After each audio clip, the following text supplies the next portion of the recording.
Keith Lee effect. Restaurant. And the difference between having a line of hungry customers out the door every day or your establishment looking like a ghost town is based on the experience of one man. That one man is not a professional food critic nor a culinary expert. I'm not gonna lie, when I first saw the Keith Lee effect, I saw this one like low-key restaurant. I think it was in Chicago.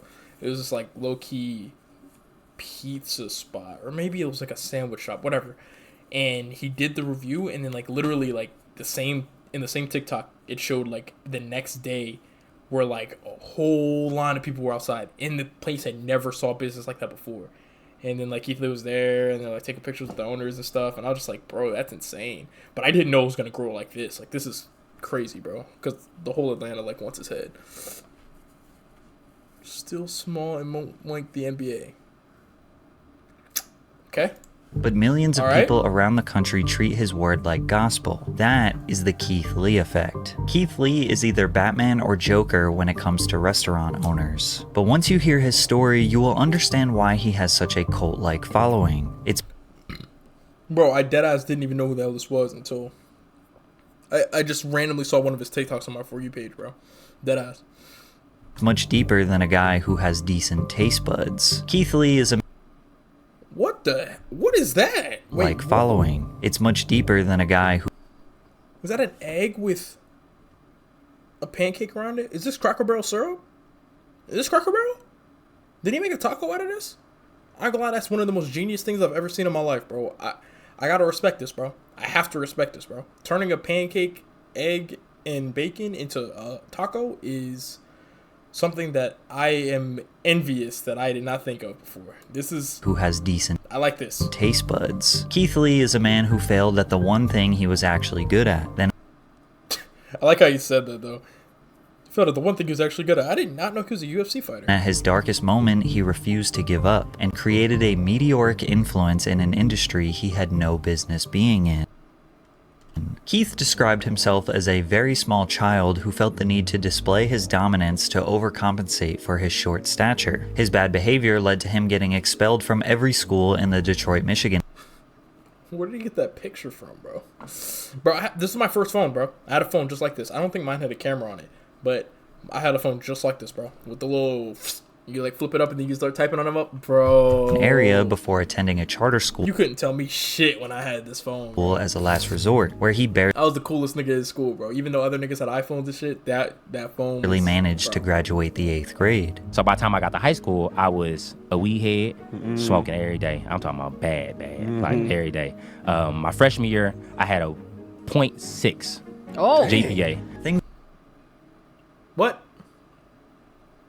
Bro, they didn't kick him out of school. 0.6 is insane. Things would get even worse for Keith in high school, where he lived in the shadow of his brother. Keith's older brother Kevin had already garnered a remarkable reputation as a star athlete who graduated with a 3.9 GPA before receiving a scholarship to wrestle for Grand Valley State University, which is an NCAA Division II school. Keith decided to follow in his brother's footsteps for all the wrong reasons. When I got there, it was more out of spite. It was more out of arrogance. It was more out of just like, now I'm approved to you, I can do it, and I don't even want to do it. I'm going to just do it because you told me I can't do something else. So I'm going to just do it just to shit on you, basically. Yep. He utilized all his pent-up aggression and transferred it out on the wrestling mat, where he showed a genuine talent for the sport and squashed his competition. But he was a stubborn, disobedient child who didn't focus on his grades, didn't stay disciplined, and quit the team. Then his father got arrested and imprisoned following a heated altercation with some people in his neighborhood. His father's inability to provide for his family meant Keith, his mother, and younger brother were forced to move into an abandoned home, where Keith started to question his religious faith and overall perspective on life. At his lowest moment, the only way he could go was up. He stopped smoking, stopped hanging out with bad influences, and got back into wrestling. Fast Alright, bet. forward to his senior year, Keith averaged a 3.6 GPA and was preparing to wrestle at the Michigan High School State Championships, which hadn't been achieved by a student at Southfield High School since the 90s. He received a partial scholarship to wrestle for Indiana Tech, but made a critical error. He never actually enrolled in the school. He showed up at Indiana Tech, connected with the wrestling coach, attended random classes, and got fully immersed into the college life. He was expecting a dorm room since he thought he had a scholarship, but when he showed up to the admissions office, they were confused. they take me to the office and they like, you don't have no paperwork filled out, sir. Who are you? Yeah, they was like, only thing we have is the offer letter that we sent you. What? So we only got your name and your information from the offer letter. They was like, that's all we know about you. We don't know nothing else. He treated it like a birthday party invitation. You sent me the invitation. I just showed up. Keith laughs about the situation now, but at the time, he was devastated. They told Keith if he didn't pay them $20,000 for the semester and $2,000 for the application fee, he wouldn't be allowed to go to school, unable $2,000 for an application fee? Yeah, bro. There's no way people are gonna convince me that college is worth it, bro. Unless you go in there for something that you actually like need. I'm telling you, bro. Just take some classes, get some credentials, bro. Get some certs, bro. Certs are way more valuable than freaking. Oh my gosh, $2,000 for an application fee. So if they don't accept you, I'm assuming you don't get your bread back, right? to get a loan, Keith had to move back with his family, who relocated to Las Vegas. He was now sharing bunk beds with his 14-year-old brother, who regularly reminded Keith that he was a loser. At this point, I'm in the deepest depression I've been in a long time. Dang. Because I'm like, oh, the reality is sitting in. Yeah, He's right. yeah. I'm not in school. I don't have a job. I got fired already. I didn't quit a job. My track history with work is already terrible. I done got kicked out of school. Yeah.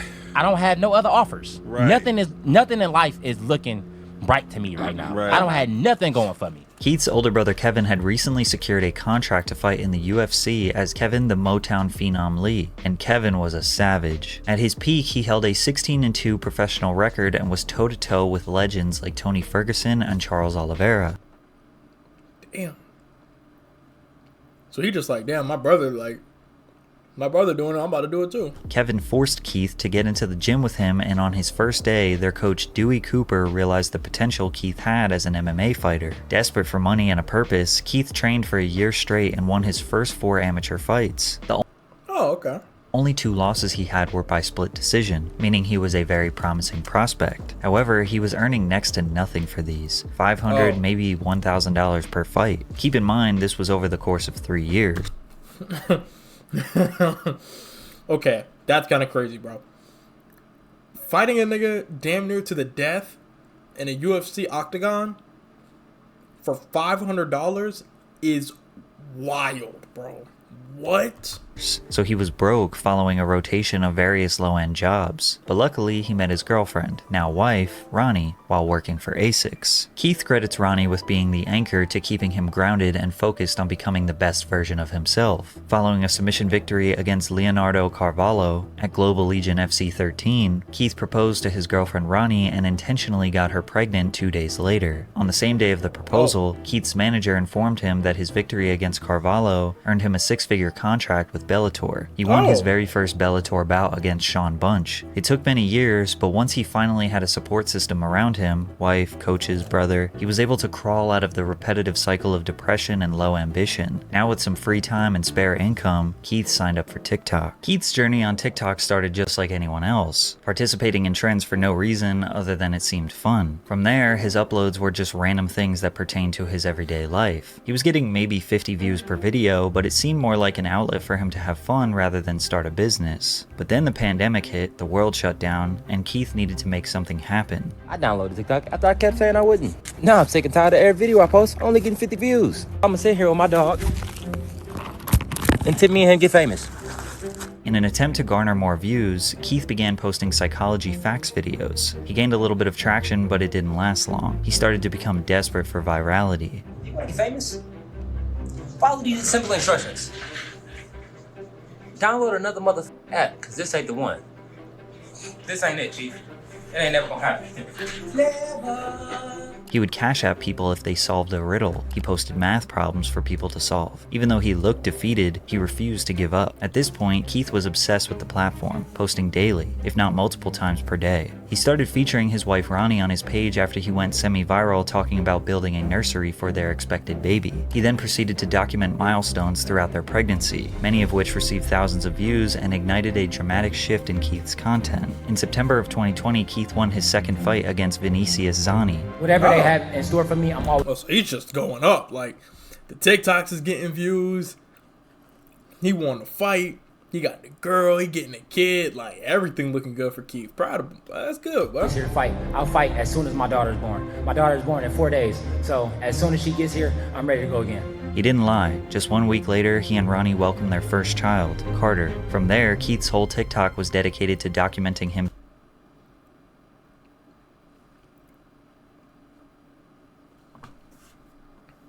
Playing hide and seek with people from my TikTok live. Damn, Dwayne Mills crazy. Being a parent. His Oh, this was 2020 still though. So yeah, Among Us was loving and nurturing attitude towards his child attracted a large following of Well, she had me up at 6 a.m. supporters. He provided them with wholesome moments, such as clipping his daughter's nails for the first time and celebrating her first Halloween. This was his family man era. Keith took a fight on short notice, just 2 months after his previous, to fight on the main card at Bellator 253. Okay. Unfortunately, he lost by decision to Rafion Stotts, but that didn't ruin his spirits. Keith the family man kept posting his terrible dancing videos and even started sprinkling in some cooking content. By mid-2021, he had accumulated 1 million followers. Oh, wow. And was averaging maybe 100,000 views per post. This was his foundation, the people that knew Keith was a humble, honest family man. Unfortunately, he would hit a new rock bottom when he lost his 6-figure Bellator contract. In August of he lost it? 2021, he was set to face his toughest opponent yet, who was undefeated. Keith was beaten and bloody and then submitted in just the first round, then got up while unconscious and stumbled headfirst into the cage. The clips of his loss made the rounds on social media. He was embarrassed. He got a call from his manager saying he was cut from Bellator. Damn. Keith was back to rock bottom. His first TikTok back after his loss was him, poetically, ordering some food. I have these sunglasses on because my eyes black and my face is beat up. I'm fine though, for anybody. Well, I'm not fine, but I'll be fine. He had 1 million followers, but he was only making around $400 per month on TikTok. His fight career was... That's so insane, chat. Like, literally, 1 million followers on TikTok is $400 a month. Just, like, process that for a second. Like, that's crazy. Looking grim, and TikTok didn't seem realistic. Then he got a call from the owner of Harold's Chicken just a couple days after his loss. They asked him to do a review of their establishment. At the time, he didn't know it, but Keith just discovered his next big venture. Alright, Harold's Chicken in Las Vegas. They didn't have no mac and cheese, but it's okay. Overall, I get a food of 9 out of 10. Without question. Following his review of Harold's Chicken, Keith made food reviews as a side quest on his page. However, his main focus was on family vlogs and cooking content. He was still largely referred to as the cooking guy, regularly being asked about his cooking content during interviews. In January of 2022, his wife became pregnant with their second child, and they desperately needed to find another source of income. He started doing more and more food reviews, but they weren't that organized, and he was very generous with his ratings. We are sitting outside of Firehouse Sales because today we are doing an official food review. This has the perfect amount of spice. Like, my tongue is tingling a little bit. I got that feeling on my lips. You still taste all of the flavor. 10 out of 10. Keith says he leaned on his faith and prayed something good would come from this TikTok thing, and it did. In June of 2022, he signed a brand deal with Wingstop worth 6 figures, the same amount What? he had lost from the Bellator contract. He successfully was making a career on TikTok, but it was about to get a whole lot better. His food reviews slowly started to become his main content because his brutal honesty was very entertaining. Altogether, this food was $50, and the customer service was terrible. The lady at the front where I was picking up was really rude, like extremely rude. I had to call back and get her name. I think she lied because she answered the phone like I didn't recognize her voice and said, "Hold on, let me go get the girl. You the girl." Then in October, the popular YouTube channel People vs. Food, the new channel from React Media. People vs. Food approached him to collaborate on their channel.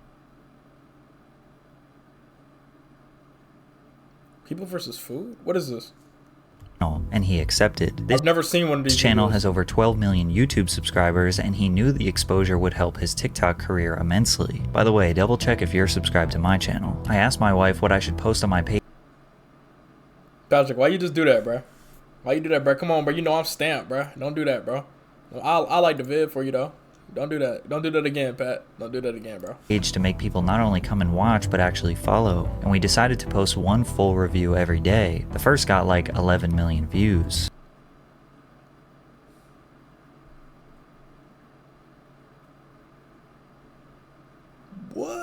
From there, Keith's entire content shifted to strictly food. Damn! Life update, stuffed salmon, bad spot 24-hour update. Let's get a family in a car. Key speaks, that's on a community event taste test, Wingstop taste test. Well, he has the 6-figure deal with Wingstop, so he's gonna make bread regardless of whether this TikTok thing works out or not. But that's crazy, bro. What? Food reviews. He has only been doing it full time for 1 year at this point, but he never could have predicted what was about to happen next. While most high-profile food critics only pay attention to high-end restaurants that are too expensive for most, he shifted that focus. That's Nick, right? This Nick right here, right? Nick Giovanni? Only Right? pay attention to high-end restaurants that are too Oysters and pearls. That little ass plate. expensive for most. It's so crazy because like this little plate with that little ass spoon and this little swig of water, it's probably like $2,000-$3,000, bro. They just on the just crazy number, just shooting from the hip. I'm hoping it's not that much, but you know what I mean, like crazy number for that little ass bit of food, bro. I scoop that whole shit up on one spoon, swig that little bit of water down, bro. Now I just effectively wasted $3,000 because I am still hungry. Heath shifted that focus onto affordable, small, family-owned restaurants that were. And that's such a dope thing to do, bro. I'm not gonna lie. Whenever I get in my food bag, chat, hopefully I'm not gonna be on no Keith Lee shit to where like my word is gospel and these people like, you know what I'm saying, will try anything that I'll try. Hopefully that's not the case, but like, you know what I'm saying? I do want to get in my bag on like helping out smaller restaurants because I think the hole in the mall restaurants be the best ones. So people at least knew, you know what I'm saying, the spots to go to for the good food. Feel me? Were easily accessible to the public, or fast food / popular affordable food chains. He even went out of his way to give a chance to establishments that were struggling financially. However, Keith doesn't consider himself a food critic. His reviews feel and look like one of your friends giving you a casual breakdown. A typical review would be him ordering 3 or 4 different items on the menu, like a family of 4 would, then tasting every single item and rating it from 1 to 10. He often throws in other notes like their customer service or additional information that is relevant to the experience. I got it. Let's try it and rate it 1 through 10. I spent $23.84 on 3 bao buns and a drink. But bro, that's what they look like. Customer service, delightful. It was a very short interaction, but the guy who worked at the front was really nice. And the actual building itself, very aesthetically pleasing. It made me want to eat. Wait a minute, bro. Personally, it was lacking spice, so the add of the salsa took the tacos itself from a 9 to a 9.7. That's one of them ones. Even when he gives a negative review to the food, he will provide more context so it doesn't come off as unfair. He often goes out of his way to leave massive Just so you know, that 200 tip made her night. tips, sometimes hundreds of dollars to workers that give him good service. Since he had already built a strong foundation during his family man era, there wasn't necessarily one viral review that changed his life. His Feastable's chocolate taste test. Is Jimmy there with him? Wait, hold on.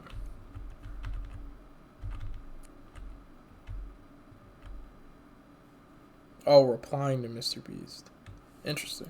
his life. His growth has been steady, and along the journey his audience latched onto his down-to-earth attitude, unwavering love for his wife and kids, and dedication to God. But even if you don't know about his past, after watching a few videos you can just feel he is a kind and genuine man. Not facts.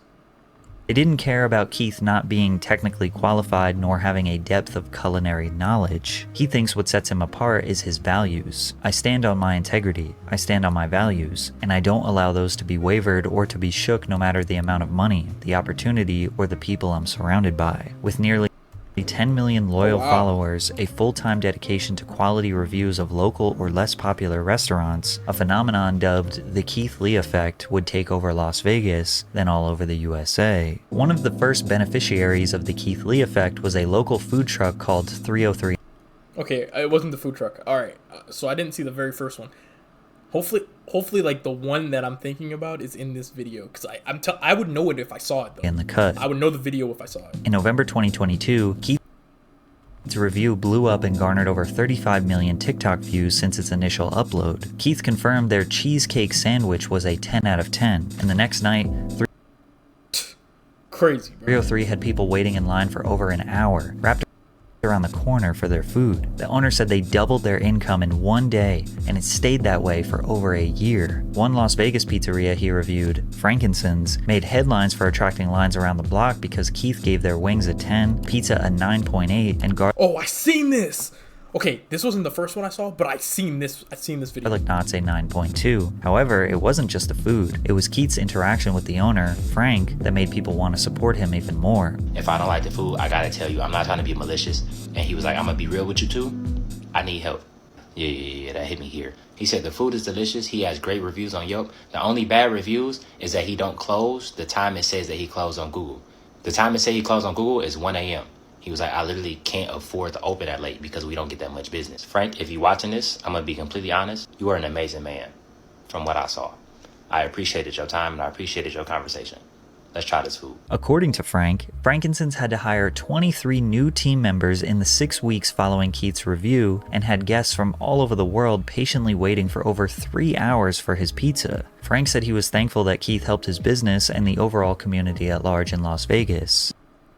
Damn. Yasser Zermino, owner of Aroma Latin American Cochina, I'm assuming with the remaining time here, they're probably gonna get into the Atlanta stuff. That's like the. I'm not all the way caught up with it, but like I'm pretty much there with the Atlanta stuff. That's like the latest controversy when it comes to that. I think he's in Houston right now doing a tour in Houston. asked Keith to come review their restaurant through email. Keith gave all 5 different items over a 9, including the Oaxaca sandwich, which Oaxaca sandwich. he said was the best he had ever had in his life. The owner said, we went from not being able to pay the bills to now having to hire people to come and help us. Other Vegas-based businesses that Keith reviewed have seen instant growth, like Caribbean restaurant The Pink Potato, or Southern Taste Seafood, a food truck that went from making $200 or under a day to seeing a 900% increase in revenue in the days following Keith's review. But his impact wasn't just on small businesses. Chipotle generated $8.6 billion? Why? Did Keith Lee eat Chipotle? Ain't no way he had anything good to say about this, bro. Come on, bro. There's better Mexican out here, bro. Come on, dog. Even Chipotle, the fast casual chain that generated $8.6 billion in revenue in 2022, saw the benefits of the Keith Lee effect. In early 2023, a reviewer named Alexis Frost posted a review of a menu hack, an order of a steak quesadilla with extra cheese and fajita veggies that fans say tastes like a Chipotle's Philly cheesesteak style quesadilla is officially being added to menus nationwide this year.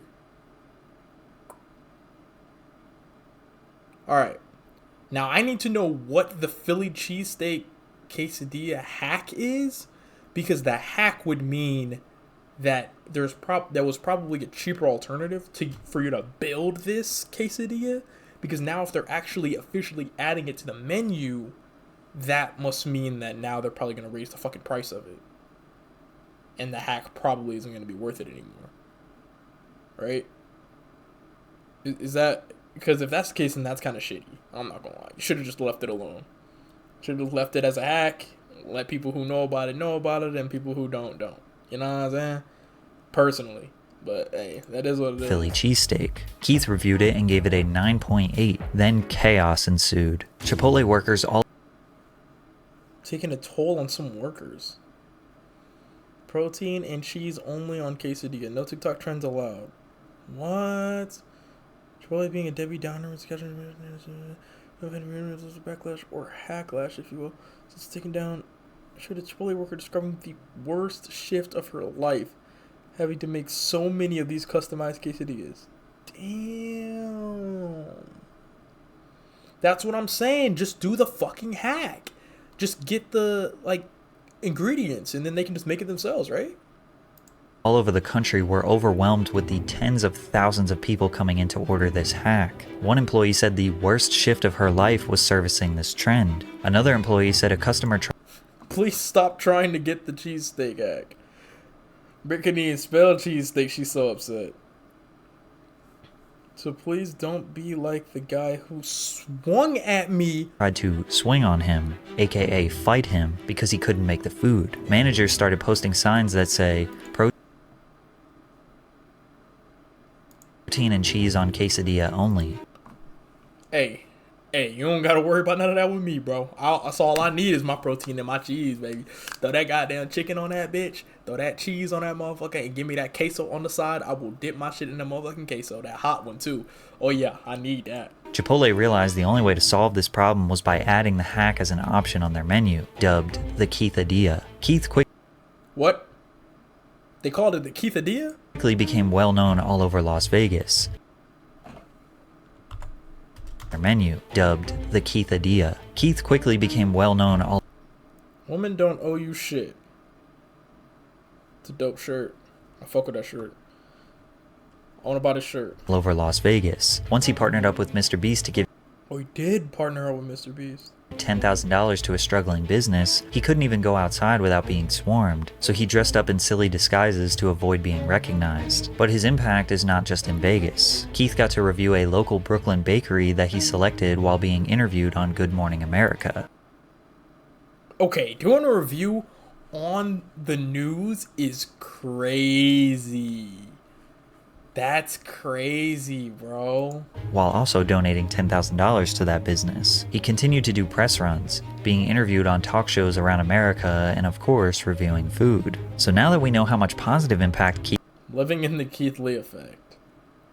Now that's fire, bro. can have on a business when he likes the food, what about when he doesn't like the food? Well, unfortunately, the entire city of Atlanta would find out about the negative side of the Keith Lee effect. Yes, sir. In October Talk 2023, to me. Keith announced to his nearly 15 million TikTok followers that he and his family were traveling to Atlanta, Georgia, and needed some restaurant recommendations. He had previously made videos in Detroit, Chicago, New Orleans, New York, and Los Angeles, but Atlanta's food scene is entirely different, which prompted a lot of mixed reviews from Keith. The drama first began when Keith visited the Atlanta Breakfast Club, where he wanted to take the food to go, but they didn't have anywhere to sit and wait for the food. So instead, they decided to dine in, but the restaurant wouldn't allow them to sit down at a table and be served unless the entire party was there. Upon finding out that they were charged $1 for butter at a breakfast place, it was just an annoying cherry on top. Little did Keith know, it was about to get worse. Keith posted his review of The Real Milk and Honey, however, he didn't actually get any food. Firstly, he tried to call ahead and order. They don't accept call-ins. You can only order on the DoorDash app. But DoorDash said that they were What? You can only order on Door. Okay, that seems a little stupid. Just saying, that seems kind of dumb. Personally, because what if they don't have DoorDash? Like, there's people who like to have their real life interactions. They don't like to order on apps, bro. You know what I'm saying? closed. So they drove to the establishment in the middle of the day, and the employees said they were closed for deep cleaning, while there were customers walking in and picking up orders. Then Keith walked into the restaurant and they recognized him and immediately attempted to serve him since he is famous, to which Yeah, okay, I didn't know that was the place. I thought it was the Breakfast Club place that did that. Okay, all right. he declined. Keith has always been very expressive that he doesn't want nor deserve special treatment from restaurants. These days, he sends in his friends and family to do orders so he doesn't receive bias from the establishment. Which is a great tactic. Wants his experience to match any ordinary person. Facts. I've personally never seen a restaurant have a rules list, but the Real Milk and We guarantee great food. Everything else is left to chance. We try our hardest, though. We really do. Okay, that number one rule is already kind of sus. We don't provide individual checks. However, we will allow up to 3 forms of payment. Okay. 18% gratuity added to parties of 5 or more, or checks larger than $105. Okay. That's fair. For 5 or more. That's fair, I guess. No modifications to the top 10 brunch menu signature items. If you have a food allergy, please choose another item without the allergen. Wow. Okay. I guess. I mean, like, okay. Here's my thing, though, right? If I say I want a burger that doesn't have tomatoes, lettuce, pickles, or whatever, let's say I'm allergic to tomatoes. Wouldn't it be easier to just not put tomatoes on the fucking burger? It's not like you pull the burger out of the freezer with tomatoes on it, my nigga. Like, you have to make the fucking burger. You have to assemble the burger. Just assemble it without fucking tomatoes. Like, why is that so fucking hard? That's the part that I don't understand. Like, unless the burger came out of the fucking microwave or came out of the freezer and you popped that bitch in the microwave and it had tomatoes already on it, you know what? Fine, I'll take the L. But I know that that's not how that works. So why are you making it such a big deal, bro? I hate when restaurants do that, bro. This right here, annoying as hell, bro. Especially if you have a food allergy. I ain't gonna lie, bro. I'm still up there with gluten being the worst food allergy to have, bro. That shit is so sad, bro. Honey have a ton. We guarantee great food. Everything else is left to chance. We do not provide individual checks. 18% gratuity added to parties of 5 or My more, fault, Patrick. or checks larger than $105. Oh, shit. What the fuck? No reservations unless you're Barack Obama. No table hibernation. Others gotta eat too. If you prepare your selected item, we will not remove that from your bill. If we prepared your item to our menu specifications, we will not remove that from your bill. So what if, like, okay, you ordered a steak, you got the steak, and you were like, I don't like this. You take it back, then you get something else. You're still gonna have to pay full price for that steak? That's crazy, bro. I'm not gonna lie. Like, partial is fine, whatever. Pay like 25% of it, whatever. But the full thing is insane, bro. Maybe even 10%, I ain't gonna lie, if you only took a bite out of it. No parties larger than 4 on days that end with what? What? There's no days that don't end with Y. So that contradicts their whole last part. 18% gratuity added for parties of 5 or more. No parties larger than 4 on days that end with Y. Monday, Tuesday, Wednesday, Thursday, Friday, Saturday, Sunday. More small plays. We have no waiting area inside. Sorry, keep in mind if on the wait list, receive a text when the table's ready. Naps in your car are fine. Oh, yeah? You're just going to nap in your car in the middle of Atlanta? Yeah? No reservations, unless you're Barack Obama. No parties larger than 4 on days that end in Y. Keith was clearly frustrated that a business would change the rules when it benefits them, but he didn't want people to attack the Real Milk and Honey because he had a bad experience. However, the internet, being the internet, started attacking. There was actually another restaurant called Milk and Honey. Restaurant mistakenly receives backlash after Keith... Yo, these niggas done attacked a whole other restaurant thinking it was the whose owners were receiving death threats in the DMs because of people confusing them with the other restaurant. But if you had any sympathy for the Real Milk and Honey, it would be gone once you saw their response video they uploaded to TikTok. Did you see this Keith Lee video about the Real Milk and Honey? And who is this Keith Lee? Daddy, you don't know Keith Lee? Yeah. No. The owner tried to look cool and pretend like he didn't know. Like, oh, let's just get a bad reputation because they're black on people don't swear off of white-owned businesses. The entirety of social. I don't live in Atlanta and may not visit. I'll definitely not be going to this restaurant. I hate black luxury shit. What did you see? Media is destroying his business. That's so disgusting. I seen that on TikTok. She manages the location. Jaw literally dropped. But it only made people want to support their business less. To add insult to the bodega. Sandwiches and milkshakes. Interesting. injury, Keith reviewed the bodega positively, which is directly next door to the Real Milk and Honey. Damn. So their line is probably about to go all the way out here. And they're going to be like, oh, these people here for us? They're like, nah. Which resulted in a line of customers skipping the Real Milk and Honey to wait in line for the bodega. But the shenanigans continued. Keith reviewed another ATL restaurant called Old Lady Gang, but again, did not get any Old Lady Gang? food. He tried to call their number, no answer. Tried to order on DoorDash, said they were closed. He sent his family Old Lady Gang. What kind of food do they have in there? into the physical store to do takeout. They said they don't do to-go orders on the weekends, but the wait to dine in was 1.5 hours and they didn't take reservations. Instead of leaving, Keith decided to walk in where he was recognized and immediately they offered him a seat, skipping the entire 1.5 hour wait, to which Keith denied because he didn't want any celebrity treatment. This is exactly how it is for us regular ATL folks. Imagine them telling you your wait time is 1.5 hours, then someone else comes up and sits immediately. Keith left and visited Toast on Lennox, where he didn't plan on doing a review but arrived to a 2.5 hour wait time. When he politely left, the entire staff walked out and offered him a seat immediately, to which he denied again. There were videos that went viral of him in the parking lot seemingly arguing with the staff, but he was just letting them know that he didn't want to skip the line. But Keith's experiences are not just unique to him. Cardi B spoke on the subject on an IG Live. I feel like Atlanta restaurants, they don't like to make money. I feel like they don't like people. They don't like their customers. They just don't fucking like it. Yeah, I'm about to say I heard like nothing but bad things. Well, okay, that's not true. I've heard that there's some pretty good hole in the wall spots in Atlanta, but like I've heard Atlanta's food scene isn't necessarily like the best because all these like weird ass rules they got going on. Like Atlanta's a weird spot for food and shit like that.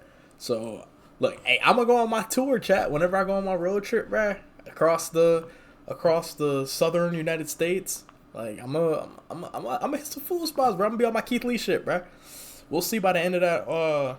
We'll see by the end of my road trip if I you know what I'm saying, become a food critic. First thing first, right? You could barely order in Atlanta restaurants. Like you go like, hey, I would like to make an order. Oh yeah, we don't take orders. We don't take orders. It gets to the point that I literally have to I have to tell like people that order food from me, like, can you just name drop my name? Because first, they don't do no pickup orders.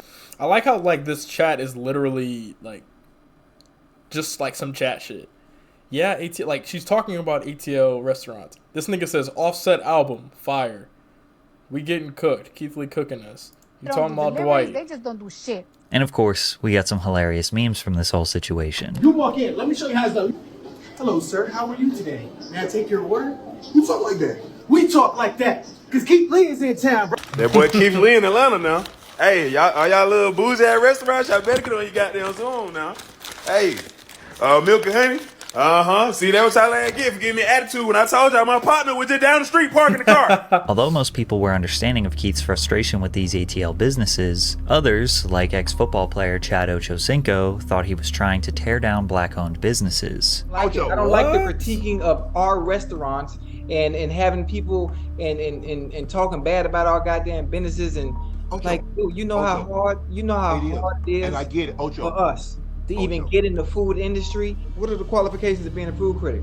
Go to a restaurant and do you like the food? Did you like the customer service? What was it like? Yes. What was the wait time like? That's all you got to do. At the end of the day, Keith just gives his honest opinion and experience, but he implores everyone to try for themselves. If he is too positive, his opinion will hold no weight. If he is too negative, he will be seen as destructive. There will always be haters. However, broadcasting his opinion to 14 million followers will, without a doubt, prevent a lot of people from trying a restaurant. 15 mil? If someone I trust says don't go somewhere to eat, I'll probably listen to them. Or if I have one bad experience, I probably won't go there again. This is why some people argue that you can't have a bad day in the customer service industry. If you can't afford a bad review, then you shouldn't give bad service, especially if you are inviting a food critic to your establishment, which a lot of these restaurants do. Through all the drama, Keith found a lot of gems in Atlanta. The seafood menu, juicy jerk, the dining experience, which he personally tipped the owner $2,000, and Jamaican jerk biz, where the owner broke into tears when he walked in. He asked the owner what her sales were for the day, which was $2,600, and he paid her $3,000 for his meal. However, Keith just announced that he's on his way to Houston to do a food tour, and restaurant owner. I was about to say, I've seen a couple of his